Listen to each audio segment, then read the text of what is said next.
The new Prime Minister of the UK, Liz Truss, has resigned over widespread backlash over her policies that have sent the UK economy into chaos. Today, I'm going to talk about what her policies were, what the results have been so far, and the reactions. I'm Michele Carroll. Welcome to the News Diet. I came into office at a time of great economic and international instability. Families and businesses were worried about how to pay their bills. Putin's illegal war in Ukraine threatens the security of our whole continent, and our country has been held back for too long by low economic growth.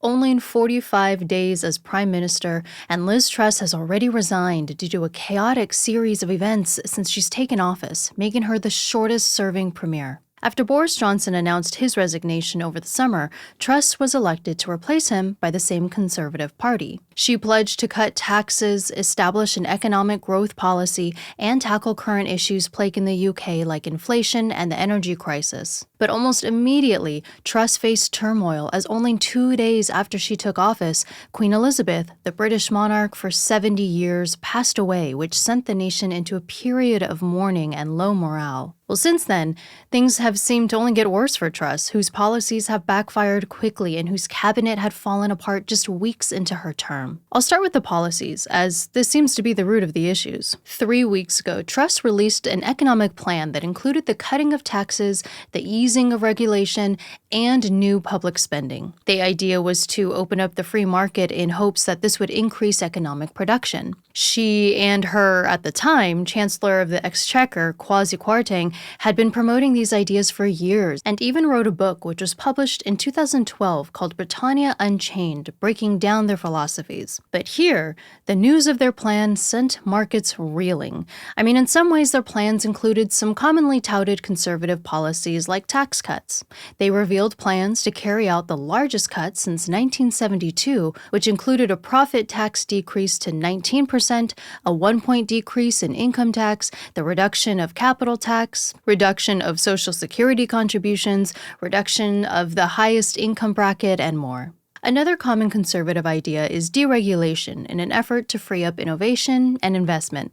In this regard, they lifted the current limits on bonuses for the financial sector and also created special economic zones which would have regulatory advantages to incentivize production in these areas. These strategies aren't very different from typical conservative promises, but the UK is also facing a bunch of other scenarios that add extra challenges to Liz Truss's plan. For example, the European energy crisis due to the Russia-Ukraine war that I've talked about a lot on this channel.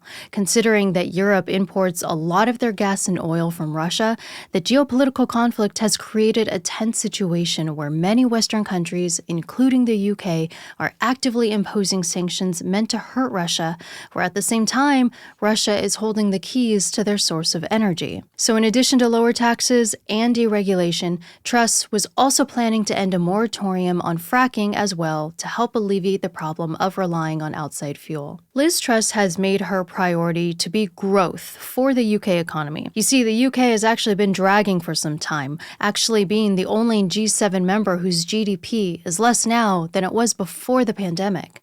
In fact, the British production level has fallen behind since the 2008 financial crisis. This has resulted in an increase in national debt, higher taxes, and lagging investment in the country compared to those other nations. And Brexit has just added to the uncertainty. And the United Kingdom's lack of production has created a reliance on imports from other countries, creating a trade deficit. So it makes sense that Truss would focus on increasing production. However, in addition to the tax cuts and deregulation, Liz Truss also announced plans to continue spending. One such plan was to establish a 2-year cap on energy prices in an effort to tackle the effects of the energy crisis on households and businesses. The price cap was to be £2,500 per household per year, with the remaining amount to be covered by subsidies, which was estimated to cost the government between £100 billion to £200 billion.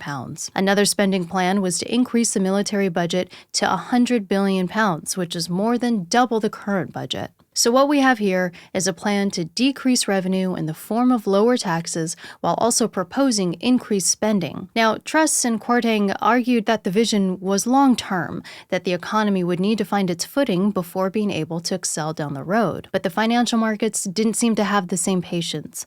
Almost immediately, markets responded in what resulted in the pound reaching its lowest level against the dollar and bond yields skyrocketing, creating economic chaos. In immediate response, Liz Truss supposedly forced the resignation of Finance Minister Kwarteng and backtracked on many of her proposed policies. So here, not only did she receive criticism for her ideas and subsequent economic instability, but also for backing down from them so quickly. In another blow, her Home Secretary quit yesterday after conducting official affairs on her personal email, meaning she lost her finance and interior ministers within 1 week. Truss's tumultuous first few weeks had fellow conservatives pretty concerned. The party's poll numbers have plummeted, showing a 28% point lean towards the opposing Labour Party. With the next election 2 years away, conservative legislators were wondering if she'd be a good candidate to have in office in the build-up. Well, today, Truss announced her resignation. Her replacement is set to be chosen within a week,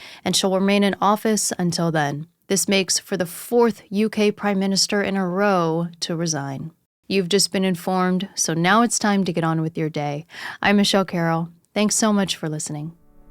If you enjoyed the episode and want to continue following a healthier alternative for staying informed, where I forgo partisan fighting and fear-driven narratives and just get to the point, then please be sure to hit that subscribe button, as of course you'll get more of this show in your feed, and also you'll be helping this new channel grow and reject sensational media.